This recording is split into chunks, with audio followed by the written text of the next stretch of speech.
Muy buenas tardes. ¿Qué son las escaras? ¿Cómo se forman? ¿Cómo podemos prevenirlas o atenderlas? ¿Qué tan grave es una escara? Todas estas son interrogantes que nos planteamos cuando tenemos pacientes debilitados o con poca movilidad. En esta semana, el doctor José Contreras Ruiz nos hablará de este importante problema de salud de manera clara y puntual. Para MD Supplier, es un placer tenerlos de nuevo con nosotros. Acompáñanos al tema de la semana sobre este interesante tema. Doctor. Hola, ¿qué tal? Muy buenas tardes. Nuevamente un placer estar con ustedes esta semana y sin mayores preámbulos voy a comenzar con la presentación del tema de la semana, que es este interesante tema de las úlceras por presión o conocidas también como escaras, su prevención y su manejo.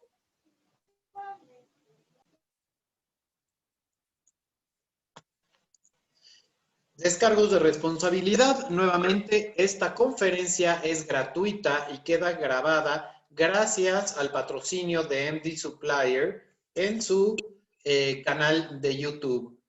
He sido consultor y conferencista para varias de las empresas de productos de los que estaré hablando, Smith & Nephew, Comatec, Coloplast, Acelity, etc. Voy a tomarme más de los 15 minutos por lo complejo del tema. Y algunas imágenes son muy fuertes, especialmente en úlceras por presión. Cuesta mucho trabajo buscar imágenes que no sean fuertes, pero van a aparecer personas con escaras y úlceras por presión. Y espero que al final de esta plática puedan explicar la fisiopatología de una lesión por presión, señalar los sitios más frecuentes a vigilar en los pacientes encamados, tanto supinos como pronos o boca arriba y boca abajo, enumerar medidas de prevención para el paciente con lesiones por presión y diseñar un plan de manejo en pacientes con lesión por presión. Les voy a mostrar algunas situaciones difíciles. Este es un WhatsApp que me mandaron un día, donde pueden ver que me están consultando, que si conozco a alguien en el puerto de Veracruz para que puedan atender a un paciente, ¿no? Y me mandan este tipo de cosas. Y pues me informan que es diabética y pues que aunque es domingo y me están dando lata, que si les puedo ayudar, ¿no? Entonces, esta es una situación pues un poco compleja, como verán, y a veces hasta asusta. O esta otra, cuando les llaman a quienes son enfermeros o enfermeras para atender a un paciente que está totalmente debilitado, inmovilizado, o quienes nos ven que son familiares de pacientes, personas que se encuentran en esta situación, ¿no? O pues ¿cómo les diré? Para ser contemporáneo de lo que nos está sucediendo en este 2020, entrar a una sala como esta y ver a tantos pacientes que están intubados o inmovilizados, todos ellos con una gran probabilidad de complicarse y hacer este problema. De hecho, vean ustedes cómo desde el 22 de abril, esta fue una de mis principales preocupaciones. El que la gente que estaba siendo intubada y estaba siendo ingresada a terapias intensivas por problemas de coronavirus fueran a desarrollar úlceras por presión. Y parece que no me equivoqué, cada vez vemos más este problema, como veremos más adelante.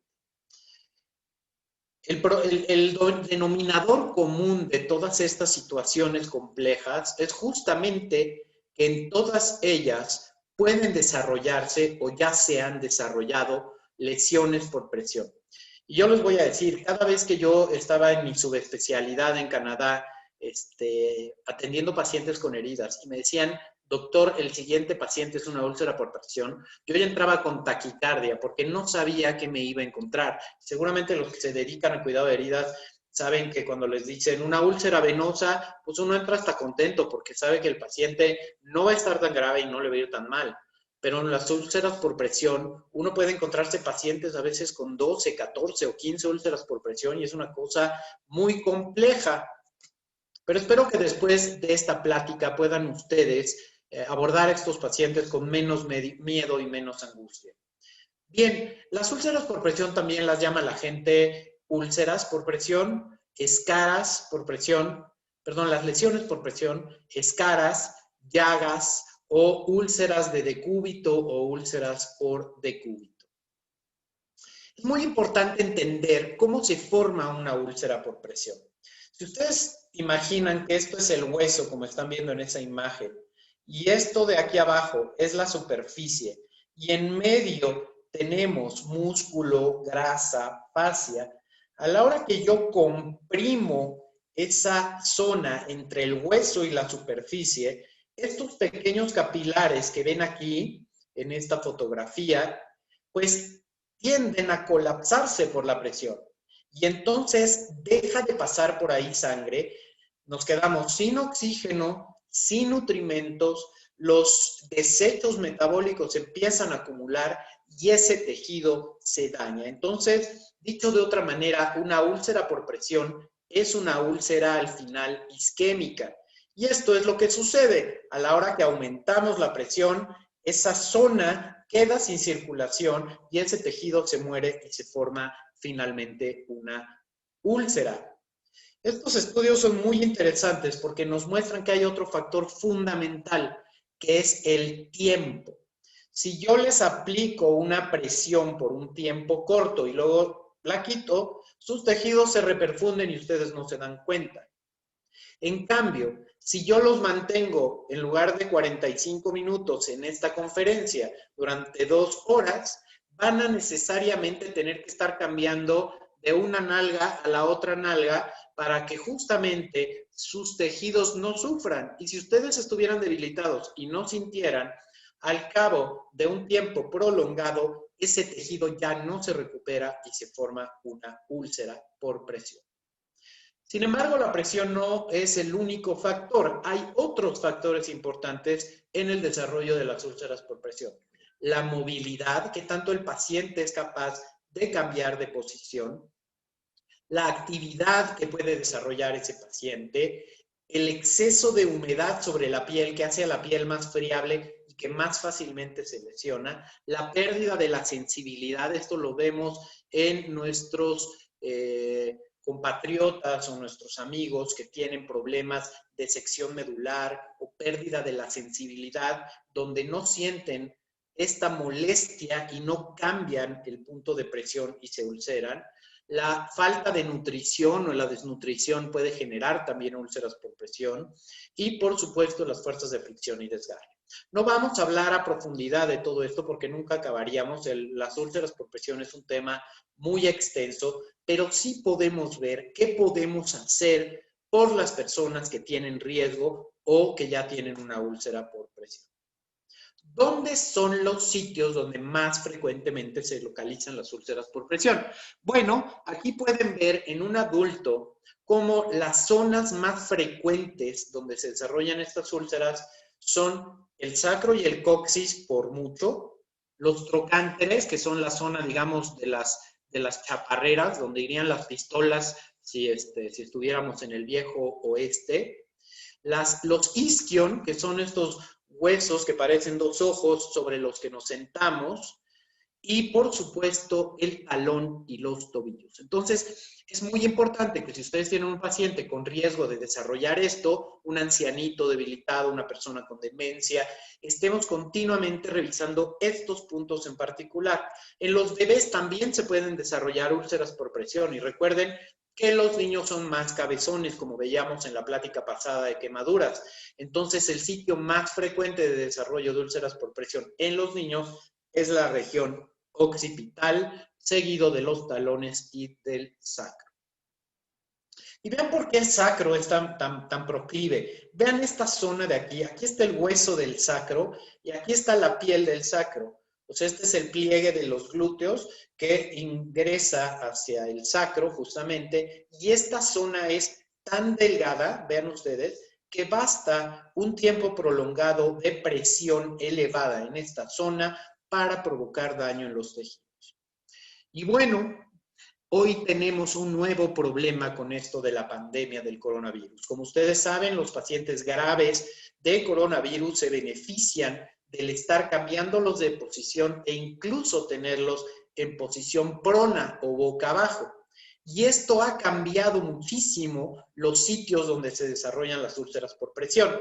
Como pueden ver en este esquema, toda la cara es una zona de riesgo, la nariz, el mentón, las zonas de las mejillas, las orejas, los procesos acromiales, es decir, esta zona de aquí, de los hombros, en las mujeres, las mamas, los procesos anteriores espinosos que se apoyan sobre la cama, en los hombres los genitales, las rodillas y los dedos. Entonces, tenemos hoy úlceras frecuentes en posiciones o más bien en sitios que no estábamos acostumbrados a atender. Y peor aún, es muy poco lo que tenemos porque como no eran tan frecuentes, nuestros ingenieros biomédicos no han diseñado las estrategias necesarias para apoyarnos en reducir la presión de estas úlceras. Y entonces vemos úlceras como estas que ven aquí, ¿no? Úlceras debajo del mentón, úlceras en la cara, úlceras en la nariz y esto que hablábamos previamente. Les pongo en grandote prevención y en chiquito tratamiento, porque en úlceras por presión, ya cuando se desarrollaron, ya puede ser demasiado tarde. Entonces, necesitamos siempre prevenir antes que tratar. En todo paciente, sobre todo paciente que ingresa a un hospital, a una clínica, a un asilo, contamos afortunadamente con escalas de riesgo. ¿Qué es una escala de riesgo? Una escala de riesgo no va a ser diagnóstico de la úlcera ni de la gravedad del paciente, solamente nos va a decir qué pacientes, por estos factores de riesgo que ya les había yo mencionado, tienen una mayor probabilidad de ulcerarse. Entonces, en esos pacientes es donde tenemos que tener mucha mayor acuciosidad en estarlo revisando y en las medidas de prevención para no desarrollar úlceras. Volviendo al tema de la pandemia, esto se ha vuelto un problema porque todos los pacientes que ingresan a una terapia intensiva con COVID son pacientes de muy alto riesgo. Entonces tenemos terapias llenas de pacientes que pueden desarrollar úlceras si no tenemos el cuidado necesario. Y en los pacientes ambulatorios, yo me hice esta hojita de consejos que les doy a los pacientes que tienen familiares con úlceras por presión o a los cuidadores para que estas ¿cómo se llama? Hojas sean de utilidad para ellos. Y vamos a platicar de algunas de las cosas que vienen en esta hoja para que ustedes puedan hacer también sus propias hojas más adelante. En primer lugar, recordemos que estas se llaman úlceras por presión. Siempre les digo a mis pacientes, estas úlceras o lesiones se llaman lesiones por presión. Yo quito la presión y se acaba el problema. Si una persona con una lesión por presión puede caminar normalmente, esa úlcera va a cerrar rápidamente. Entonces, los cambios de presión se deben hacer mínimo cada 2 horas, o máximo, más bien dicho, cada 2 horas. Pero esto no es una regla o una ley grabada en la piedra. Mientras más se muevan los pacientes es mejor. Yo les digo a mis pacientes de silla de ruedas que tienen secciones bajas y que todavía tienen fuerza arriba, que tienen que hacer lagartijas de silla, que es agarrarse de los manubrios de la silla y levantarse 1 o 2 minutos cada 10 o 15 minutos. Y esto nos ayuda muchísimo a perfundir los tejidos y que las úlceras cierren más rápido. Colocación de almohadas y cuñas para mantener las posiciones de los pacientes, protectores especiales y superficies especiales. Estos son algunos de los dispositivos que están disponibles en el mercado para mantener a los pacientes con úlceras por presión en diversas posiciones que son más adecuadas en diferentes, valga la redundancia, posiciones del paciente. Todos estos dispositivos son muy útiles para evitar que el paciente se escare porque nos van a permitir irlo movilizando y que quede en situación de menor riesgo. También existen estos protectores de talón, donde si se fijan aquí en esta fotografía, los talones quedan prácticamente volando. O este otro protector de talones que maneja MD Supplier, que tiene muy acolchado, digamos, todo el pie y que además se fija para que aunque el paciente cambie de posición en la noche, no se vaya a zafar.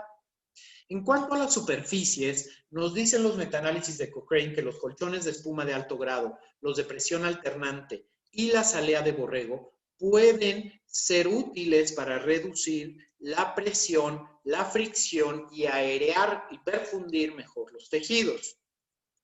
Y que las camas de aire fluidizado, camas que yo nunca he visto funcionando, la verdad, en mi vida, más que en los congresos de heridas donde llegan a demostrarlas, y que las aleas de borrego pueden ser una buena alternativa para el manejo de estos pacientes. Existen estas colchonetas de pobre desempeño, yo las llamo incluso las colchonetas inmundas, donde claro, esto es mejor que nada, pero por otro lado, hay que recordar que la gente se confía. Cuando pone dispositivos o superficies, dicen, ay, bueno, ya no tengo que movilizar al paciente. Y esto hace que se ulceren más. El problema con esta colchoneta de bajo desempeño es que es muy delgada, no da más de 6 centímetros. Entonces, realmente lo que libera de presión es mínimo. Es mucho mejor este tipo de colchones de alto desempeño, tanto los de aire de presión alternante, como estos que ven acá, como los de celdas, como los de la marca Rojo, que justamente tienen superficies o áreas de más de 10 centímetros de eliminación de la presión. Estos colchones sí son mucho más útiles en pacientes que tienen alto riesgo de desarrollar úlceras. Y por supuesto, para nuestros amigos que necesitan estar en una silla de ruedas o para pacientes que pasan mucho tiempo sentado y no tienen sensibilidad normal, necesitamos colchones especiales que también liberen la presión, como los colchones Rojo, de nuevo ROHO, colchones de gel, etcétera, que les tiene que prescribir un médico especialista en rehabilitación o un médico especialista en heridas o una enfermera especialista en heridas para eliminar la presión excesiva que puede ocurrir, como les decía, en los isquios de las personas que tienen estas alteraciones. Y yo les digo a los pacientes y a sus familiares, este colchón es parte de sus nalgas ahora. Si el paciente va a comer, va el colchón con sus nalgas. Si el paciente se va a subir a un coche, va el colchón con sus nalgas. Entonces, es muy importante que este cojín vaya todo el tiempo con el paciente para evitar que estas úlceras se empeoren. En cuanto a la zona de hospitalización, muy importante, también incluso en las casas de los pacientes, luego al abuelito que ya no se mueve, lo ponen a ver la tele con 4 almohadas, le levantan la cabecera y entonces toda la presión del cuerpo, si se fijan, cae justamente sobre el área sacrocoxígea. Entonces, mucho más útil el repartir las cargas y repartir el peso para reducir la presión y que sea mayor el tiempo en el que el paciente puede estar sin movilización. Pero, como les decía, es un factor de presión y de tiempo. Entonces, menor tiempo, menor presión, menores úlceras. En cuanto a pacientes que tienen espasticidad, esto es un problema luego muy complejo. En personas que ya están engarrotadas y tienen esta espasticidad, hay que movilizarlos y entonces cuando están espásticos es mucho más difícil. Entonces necesitamos hacer higiene, evitar que haya puntos de presión y podemos hoy en día utilizar la toxina botulínica para relajar algunos grupos musculares y facilitar la movilización de estos pacientes. La incontinencia es otro problema. Vean estas catástrofes que están de este lado derecho de su pantalla, donde ven pacientes que, pues, por lo mismo de que ya tienen incontinencia, es decir, se hacen pipí, se hacen popó, y continuamente esa zona está húmeda, la piel se va destruyendo, macerando, lesionando. Entonces, hay que lubricar, hay que proteger con barreras como estas que ven ustedes aquí, algunos de estos sprays protectores, no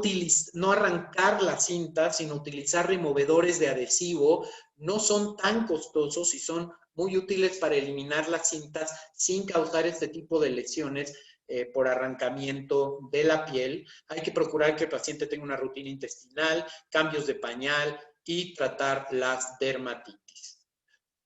La nutrición es otro aspecto fundamental. Es muy común que llegue un paciente muy debilitado y uno le pregunta, oiga, ¿y su papá por qué está en estas condiciones? ¿No? Y nos dicen, bueno, es que más bien le preguntamos sobre su nutrición y nos dice, está muy bien nutrido, come re bien. y pues le preguntan y pues resulta que come 3 cucharadas de papilla, ¿no? Hay que recordar que estos pacientes requieren mucha proteína porque tienen una úlcera que tiene que cicatrizar. Hay que darles micronutrimentos y, por supuesto, las calorías necesarias para que no sigan perdiendo peso. Y otras intervenciones muy importantes, el ejercicio. El ejercicio hace que los pacientes pierdan menos masa muscular. Entonces, programas de rehabilitación, busquen un médico rehabilitador que diseñe un programa específico para su paciente. Y pues en algunos casos se pueden prescribir hormonas anabólicas para aumentar el peso de estos pacientes. Para reducir la fricción, jamás hay que arrastrar a los pacientes. Sé que tanto el propio paciente se puede arrastrar, a veces los de silla de ruedas que juegan básquetbol y voleibol, son tan activos que se ponen a brincar de una silla al excusado, de la silla a la cama, y esto les genera daño en la piel. Y los pacientes que están inmóviles y el cuidador no tiene la suficiente fuerza, los anda arrastrando de aquí para allá y esto daña. Tenemos dispositivos como grúas o como tablas de traslado para que los pacientes no tengan esos problemas de fricción. Pero bueno, volviendo a lo que les decía del miedo de atender a un paciente con úlceras por presión, afortunadamente tenemos algoritmos de manejo que nos ayudan a ver qué es lo primero que tengo que hacer cuando veo un paciente con una herida. Y en el caso de una persona con una lesión por presión, lo primero que tenemos que hacer es una buena evaluación y diagnóstico.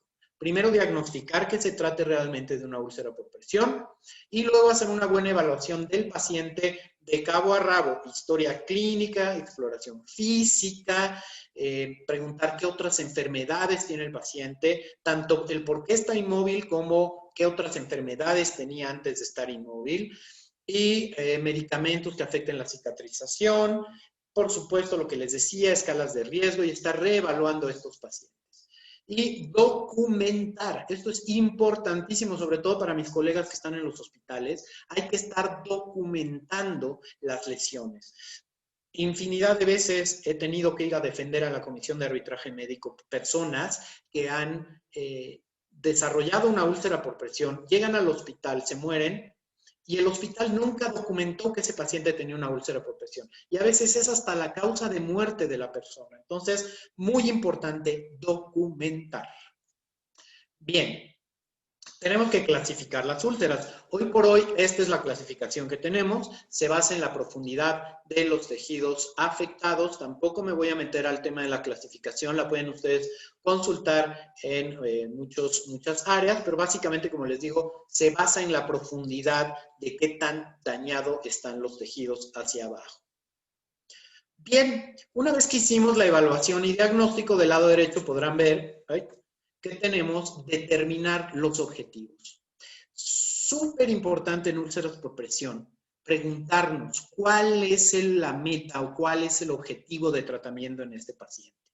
Hay pacientes en los cuales llegamos y pues resulta que ya están en fases terminales, son pacientes que ya están en las últimas, ¿no? Entonces, esos pacientes, como dice aquí, hay que evitar que hagan más lesiones, por supuesto, medidas de soporte, o sea, estar viendo que la herida no se infecte, reducir o adecuar nuestra terapia, los cambios para que sea lo menos molesto para nuestros pacientes.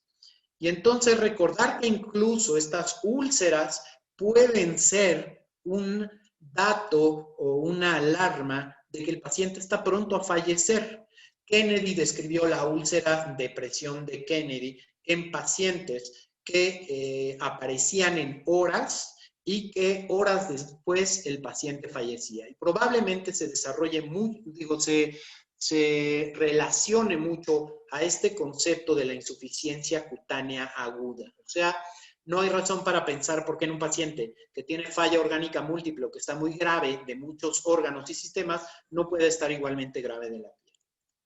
Bien, en cuanto al manejo del dolor, nunca olvidarlo. Hay que checar el estado general del paciente, especialmente cuando hay pacientes con sección medular, recordar que a veces no sienten dolor, pero pueden hacer disautonomías y otro tipo de sucedáneos del dolor, y pensar siempre que mientras más profunda es la úlcera, más puede doler. Entonces hay que dar tratamiento de acuerdo a la escala de la OMS y a todas las medidas para evitar que los pacientes sufran de dolor cuando hacemos curaciones. Y es muy común que estamos curando el sacro y no estamos viendo la cara del paciente. Entonces hay que pedirle a un colega, oye, te encargo que veas si el paciente está sufriendo mientras yo hago la curación. Fundamental.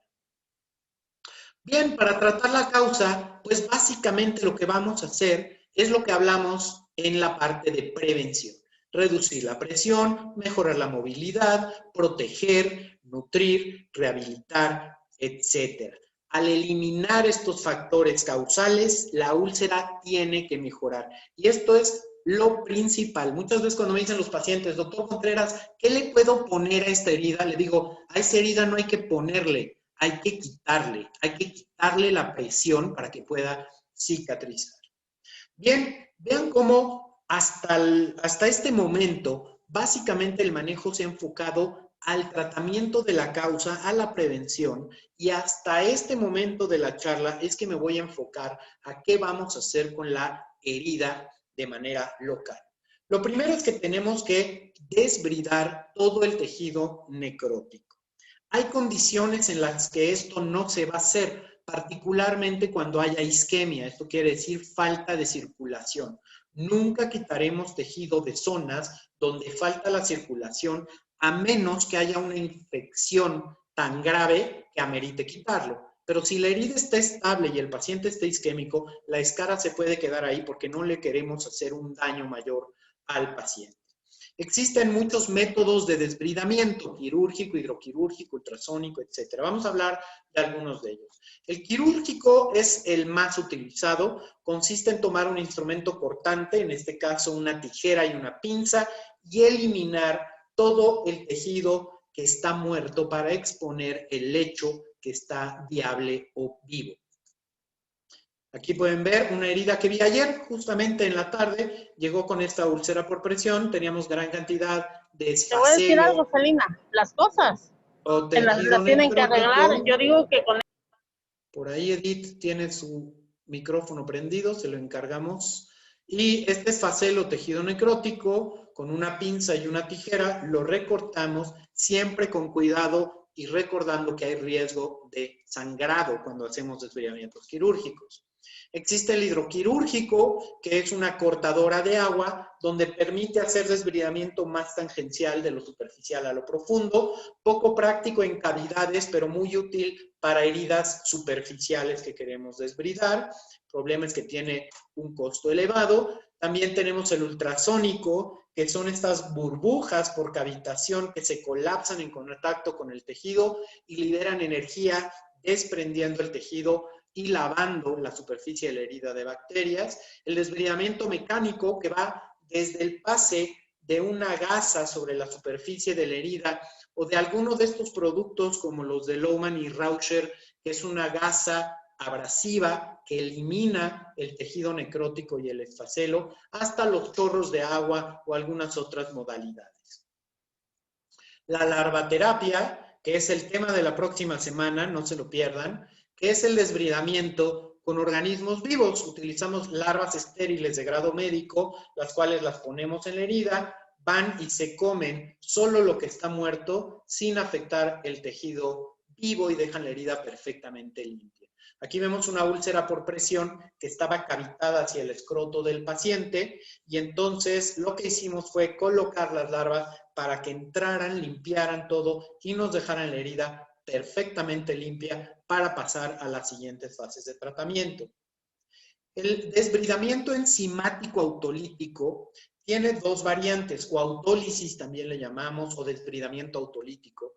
Literal es humedecer el tejido muerto para que se destruya o se separe. Entonces, ¿qué vamos a utilizar? Utilizamos apósitos o tubos de hidrogel, que son geles que contienen gran cantidad de agua, para macerar y humedecer ese tejido muerto. Pero tiene otra variante, y es el uso de apósitos que ocluyan la herida o que al absorber gelifiquen, y ese gel nos sirve para desbridar las heridas. Por eso en esta esquina de aquí abajo les puse algunos ejemplos de hidrocoloides y de alginatos de calcio que van a formar geles para el desbridamiento autolítico. Entonces podemos utilizar hidrogeles, pero también apósitos que sean muy oclusivos y la humedad nos favorezca el desbridamiento. Y el enzimático exógeno, que es el uso de colagenasa, ya sea asociada a cloranfenicol, como el producto que tenemos en México, como el iruxol mono, que es lo que se tiene en Centro y Sudamérica. Sé que ahora hay muchas personas de toda Latinoamérica que nos siguen, que nos permite desprender el tejido necrótico fácilmente. Sobre la infección, no es muy importante entender, híjole, qué triste, no se alcanza a ver bien, pero se las voy a explicar. Aquí habla del continuo que hay entre una herida que se coloniza hasta que una herida se infecta en la profundidad. Y esto es un balance entre la resistencia del hospedero y la carga y virulencia de las bacterias. Entonces, conforme va bajando la resistencia del hospedero y va aumentando la carga bacteriana, vamos pasando de la contaminación de la herida a la colonización crítica o infección de la superficie, que es cuando la herida deja de cerrar, o hasta la infección profunda. En este cuadro que nos dieron Cutting y Harding desde 1994, podemos ver cómo hay un compartimento superficial en el manejo de las heridas y un compartimento profundo, y ambos deben ser abordados. Los cultivos son útiles ante signos de infección. El cultivo no hace diagnóstico de infección. El diagnóstico lo hace uno y el cultivo sirve para identificar los organismos y la sensibilidad. Y cuando llegue el resultado, recordar que no tratamos cultivos, tratamos pacientes. Ayer me mostraron un cultivo de una paciente nuestra en el GEA González, donde me decían, doctor, mire, tiene una Escherichia coli súper resistente. Le digo, ¿cómo está la herida? Las heridas están mejor. Sigamos igual, no necesita ningún cambio este paciente. Bien, ¿cómo vamos a tratar la úlcera por presión infectada? Bueno, con limpieza, tratando el componente superficial y tratando el componente profundo. Para la limpieza podemos utilizar agua limpia, solución fisiológica o los diversos antisépticos con los que hoy en día contamos, como el electrovioral, nanoterex y todas las aguas superoxidadas. Incluso se puede utilizar la iodopovidona, no está prohibida. Ya platicaré otro día con ustedes sobre este tema de los antisépticos si quieren, pero con todo esto podemos hacer la limpieza y desinfección de la herida. Para el componente superficial tenemos un montón de productos muy útiles que no solo nos van a servir para matar bacterias, sino también para absorber exudado. Entonces, hoy en día contamos con apósitos de alginato de calcio con plata, como estos dos que ven acá, o estos tres que ven acá, o estos cuatro que ven acá, hidrofibras con plata, otro más de alginato con plata, tenemos espumas con polihexanida, en fin, tenemos apósitos que van a ir liberando sustancias antimicrobianas conforme absorben el exudado. Y por supuesto, no olvidar el componente profundo. Las úlceras por presión profundas pueden tener bacteremias y las bacteremias suelen ser por bacteroidales. Entonces, nunca olvidar cubrir con clindamicina a esos pacientes y recordar que el hueso se puede infectar o la articulación, podemos tener osteomielitis y artritis séptica, y que estas infecciones pueden causar la muerte de los pacientes. Entonces, nunca olvidar. Para el control del exudado, este es un capítulo muy importante en úlceras por presión, porque como les decía, son úlceras que exudan mucho y son pacientes que requieren de muchos cuidados, además del de las heridas. Piensen en un paciente internado en terapia intensiva por COVID, con úlceras por presión en sacro. Si no controlamos el exudado, tendríamos que estarlo curando cada rato. Y esto sería poco práctico y generaría muchos problemas al hospital. Entonces, para ello tenemos diferentes apósitos. ¿Qué es lo que más utilizo yo? Yo utilizo muchísimo los apósitos hidrocoloides. Estos apósitos que forman un gel. Pero estos apósitos son para heridas superficiales. no sirven en heridas profundas porque la cantidad de exudado que produce una herida profunda no lo van a aguantar y terminan estos pacientes por macerarse o lesionarse. Entonces, hidrocoloides para heridas superficiales o que ya están cercanas a la cicatrización. Y como pueden ver, los hay con forma de talón o de codo, los hay con forma de sacro o de coxis. Las espumas son otros apósitos que son mucho más absorbentes y que son de mis favoritos porque no solo absorben el exudado, como habíamos hablado, sellan la herida, los que tienen adhesivo en los bordes, sino que también reducen la presión y la fricción por puro efecto mecánico. Obviamente no sustituyen una superficie ni cambios de posición, pero son muy útiles. Y nuevamente los tenemos con forma de sacro, los tenemos con forma de talón o para colocarse en talones o tobillos y los tenemos planos para adaptarlos a diferentes superficies. Los que más utilizo son alginatos e hidrofibras también. Estos son particularmente útiles como en la foto para empacar heridas con huecos profundos. Y lo que suelo hacer es combinar. Pongo alginato en el interior de las heridas profundas y sello con un hidrocoloide o sello con una espuma adhesiva para que justamente la herida no se esté contaminando. Entonces aquí pueden ver una herida con una espuma sellada y aquí pueden ver un hidrocoloide en una herida que ya está prácticamente cerrada. Y bueno, otro aspecto importante es justamente cuando hemos hecho todo eso y la herida aún así no está siendo controlada, vamos a utilizar terapias adyuvantes o avanzadas como la presión negativa. La presión negativa está indicada en úlceras estadios 3 y 4.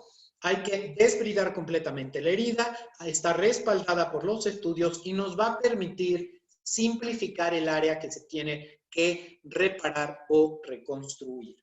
Aquí vemos algunos ejemplos de úlceras nuestras tratadas con presión negativa y vean como una úlcera, aquí tienen la regla junto, pareciera que mide lo mismo, pero si ven el tamaño de la regla, pueden ver que esta era una gran úlcera que se convirtió en una pequeña úlcera gracias a la presión negativa. Lo mismo esta que ven ustedes acá, lo mismo esta que ven ustedes acá. Y por supuesto contamos con la colaboración de muy buenos cirujanos plásticos que nos pueden ayudar a reconstruir úlceras donde ya hemos tratado la causa. Eso es fundamental, si no se van a volver a hacer las úlceras. En úlceras grado 3 y 4 pueden hacer este tipo de cosas donde realizan un cambio de músculos y de piel para cubrir grandes áreas ulceradas y reducir el tiempo de recuperación de nuestros pacientes. Entonces, espero que al final de esta charla, donde toqué de manera superficial, pero creo yo bastante completa, lo más importante sobre las lesiones por presión, puedan ustedes explicar la fisiopatología de una lesión por presión, señalar los sitios más frecuentes a vigilar en los pacientes encamados, tanto supinos como pronos, enumerar medidas de prevención para el paciente con lesiones por presión y diseñar un plan de manejo en pacientes con lesiones por presión. Muchísimas gracias. Esto ha sido el tema de la semana con su amigo el doctor José Contreras Ruiz. Como acabamos de escuchar, es de suma importancia la prevención de estas lesiones, y más aún durante esta pandemia en la que muchas personas están siendo encamadas por periodos prolongados. En MD Supplier contamos con todo lo necesario para prevenir las escaras de sus pacientes y con material de curación para curarlos cuando las úlceras se presenten. Por ponerles unos ejemplos, tenemos apósitos de espuma de las marcas Lowham & Rupture, Smith & Nephew, BSN Medical, Kendall, Cardinal Health, Cystagenix, Acelity, entre otras. En todas las medidas, todas las versiones y con todas las formas anatómicas para el sacro o los talones. Te invitamos a visitar nuestra página www.mdsupplier.mx para encontrar estos y miles de productos más para tu clínica, consultorios o pacientes. Tenemos unos minutitos más para contestar algunas preguntas. Adelante, doctor. Muchas gracias. No veo ninguna pregunta escrita aquí en el chat. No sé si hay alguna pregunta o si mis amigos de MD Supplier quieren abrir el micrófono para algunas preguntas.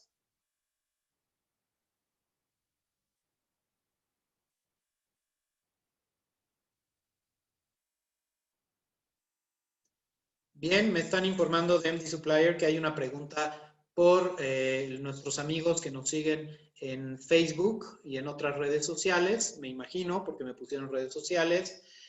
Nos están preguntando aquí cuál es el mejor de todos estos apósitos. Es una pregunta muy, pues, ¿cómo les diré? En cuidado de heridas no hay recetas de cocina. Cada paciente es diferente y tenemos que evaluar el hecho de la herida y de ahí viene el arte de lo que hacemos. Los productos para heridas son todos diseñados siempre con el fin de ser muy buenos. ¿Cuál utilizar? Pues va a variar por el costo, por lo que queremos que desarrolle el apósito y es toda una disciplina el conocer su manejo. Me preguntan, ¿cada cuánto se tienen que cambiar los apósitos? Muy buena pregunta. Fíjense, los apósitos para el cuidado de las heridas se pueden hacer dos cosas. Uno es aumentar la absorción del material que estamos utilizando, u otra es aumentar la frecuencia de cambios o disminuir la frecuencia de cambios, dependiendo de la cantidad de exudado. Yo siempre les explico a mis pacientes que máximo una semana, que una semana es la meta, ¿no? Pero por supuesto hay heridas que hay que cambiarlos 1 o 2 veces al día. ¿Por qué? Porque exudan muchísimo. Entonces, aunque la meta es un recambio a la semana o 2 recambios a la semana, esto a veces resulta imposible. Entonces, siempre les digo cada 48, 72 horas, pero si se satura antes, hay que cambiarlo antes. Porque si un apósito se satura, puede macerar la piel y entonces esto generar un problema aún mayor. Luego me preguntan, doctor, en las heridas profundas, ay, espérenme porque me brinca el chat, ¿le pone antes hidrogel del alginato? No. Recuerden que el alginato de calcio se usa en heridas que exudan mucho y que forma un gel. El alginato se convierte en un gel. Entonces, sería una redundancia poner un hidrogel y luego un alginato. Entonces, lo que hago es pongo el alginato en seco. Si ese alginato no forma un gel, es que esa herida no necesitaba un alginato porque, o que lo estoy cambiando demasiado pronto y hay que dejarlo más días para que forme este gel. Buenas tardes. Que si la presentación, sí, la presentación queda grabada en nuestro canal de YouTube. Por cierto, suscríbanse y denle like para que estén siempre al tanto de lo que estamos nosotros publicando. Excelente ponencia. ¿Cada cuándo podemos usar Cavilon Spray? Realmente el Cavilon y todas estas películas en spray, como las de Combatec, como las que me mencionan de 3M, son muy nobles con la piel. No tienen alcohol, no tienen sustancias irritantes, entonces se pueden utilizar prácticamente diario sin ningún problema. Es más, yo lo que les recomiendo es, si ya pusieron una vez, no traten de quitarla en la siguiente aplicación. Limpien, claro, pero vuelven a aplicar encima de lo que ya aplicaron. Y esto hace una película más gruesa. Recuerden que esto es acrilato en spray. Es como super glue, cola loca o la gotita, que en Colombia le llaman, en spray. Entonces forma una película protectora de acrilato sobre la piel. ¿Podría enviar la imagen donde se muestran las áreas de cuidado de los pacientes? Sí, va a estar en el video disponible una vez que se guarde. Gracias, MD Supplier, por aclarar. ¿Se puede colocar plata en aerosol junto con algún apósito de alginato de calcio?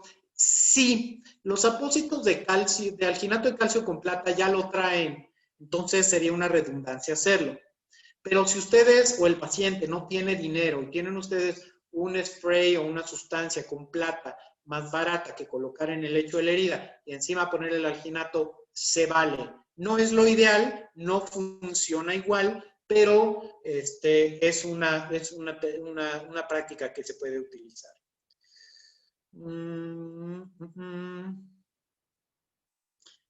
Se debe desbridar las escaras de talón. Esto es justamente una de las cosas que les mencionaba previamente. Solo vamos a desbridar escaras donde no haya isquemia.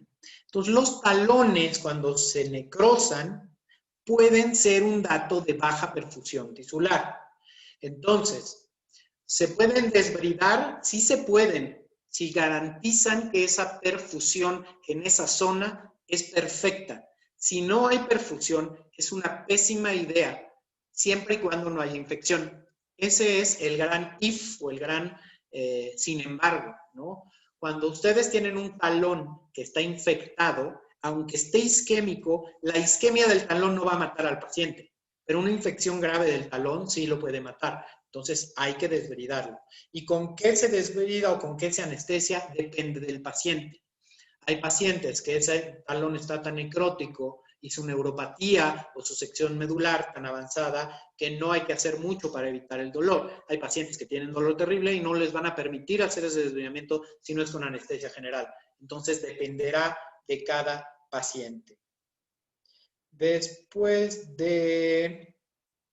que si todos los casos se pueden manejar en consultorio o son necesarios los quirófanos, bueno, depende del paciente igualmente, ¿no? La mayoría de mis pacientes yo los desbrido en consultorio, al lado de su cama, etcétera, porque pues son escaras pequeñas, porque tengo experiencia, es muy importante.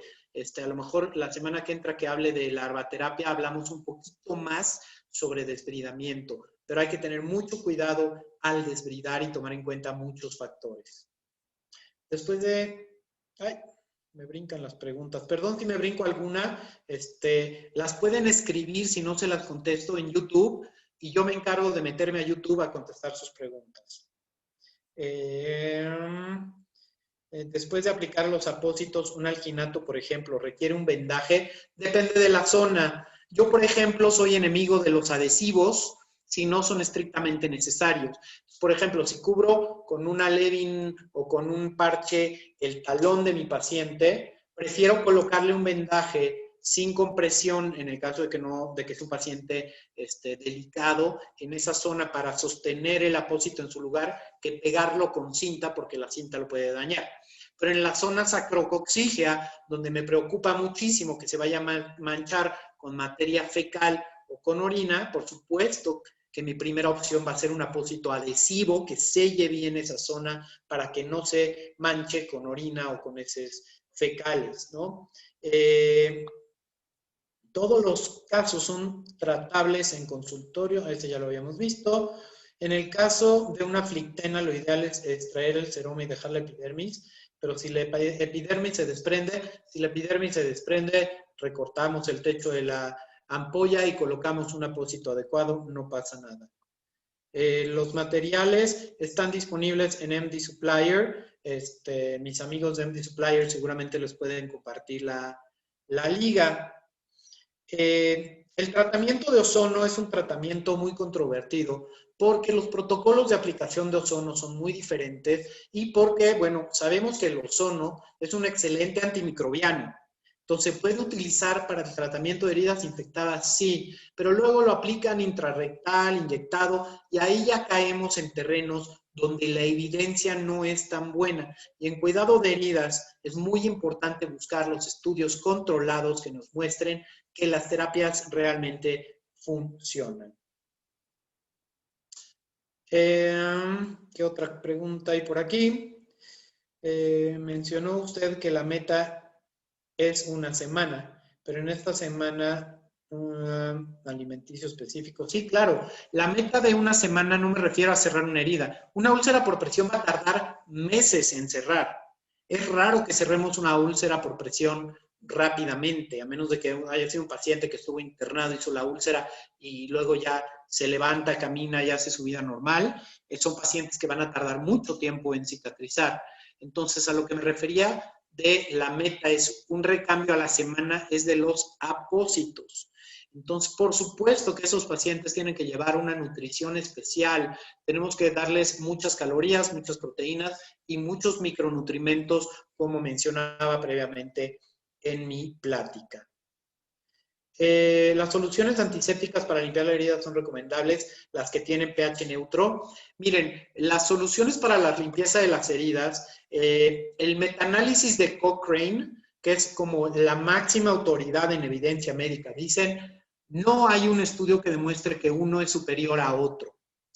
Se puede utilizar agua limpia, agua hervida, agua de botella, se puede utilizar solución fisiológica. ¿Yo qué uso? Yo uso soluciones que no son tan agresivas para los tejidos, como el microdacin, el nanoterex, el electrovioral, que son aguas superoxidadas, que no dañan el tejido, no lo pintan, no lo manchan, son muy cómodos los aplicadores para la limpieza de la herida y tengo la ventaja agregada de que tiene propiedades antimicrobianas. Entonces reduzco la carga bacteriana adicionalmente. Si me preguntan, oiga, ¿y eso es mejor que la solución fisiológica? De acuerdo a los estudios, no. Es una cuestión de preferencia personal. En cuanto al pH, pues la verdad es que no hay estudios que demuestren que el pH neutro, el ácido o el alcalino, etcétera, sean mejores o peores para esta situación. Las donas, malísima idea. Piensen ustedes en que las úlceras por presión se desarrollan cuando aplicamos presión en un área reducida. El ejemplo rápido es, si ustedes van a misa y toman misa en un pie, no van a aguantar más que el sermón tal vez. Si los dejo que se paren en 2 pies, a lo mejor se echan la misa completa. Si los dejo que se acuesten, van a aguantar 2 o 3 misas. ¿Y esto por qué se da? Porque justamente estoy abriendo el área sobre la cual estoy distribuyendo la carga o el peso de la persona. Si ustedes colocan una dona, el peso de la persona se va a localizar a la circunferencia de la dona y entonces van a tener úlceras ocasionadas por la dona. Donas, malísima idea. Colchones y cojines que distribuyan las cargas. ¿El jabón es válido para la realización de la curación? Yo no recomiendo el uso de jabones porque los jabones dejan residuos, porque tienen sustancias agresivas para la piel que la pueden irritar. Entonces, ni jabón quirúrgico, ni jabón neutro, ni jabón de ningún tipo. Solución fisiológica, soluciones antisépticas si quieren, y párenle de contar. Bien, estamos cerca a terminar con esta plática de la semana. Como les comentaron mis amigos de MD Supplier, están siendo grabadas y colocadas en nuestro canal de YouTube, el de la plática de la semana, el canal de MD Supplier, y ahí pueden consultarlas ahora sí que cuando ustedes lo necesiten. Si tienen más preguntas, con muchísimo gusto las escriben ahí debajo del video cuando MD Supplier lo sube en YouTube y yo de cuando en cuando me doy un tiempo para estarlas contestando. Pues de nuevo, muchísimas gracias por habernos acompañado.